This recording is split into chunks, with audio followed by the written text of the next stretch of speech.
This is a very special steak. I'll explain why later because you need to fix your attention span. Here's how restaurants cook big, thick meat like this.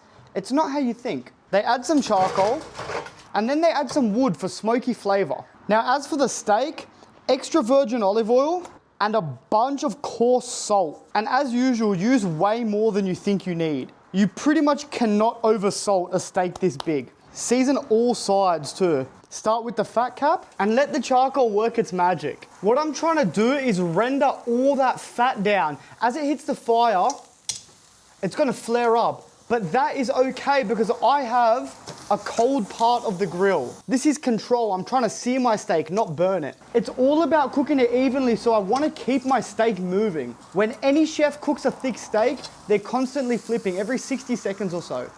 Most people think that chefs do what's called a reverse sear, which is where you cook the steak low and slow in an oven and then finish it on a grill. That is not true at all. The flavor on a steak comes from the crust. And a reverse sear does not give you a proper crust. It's very thin, and after the steak rests, it goes soggy. How do you know when your steak is ready?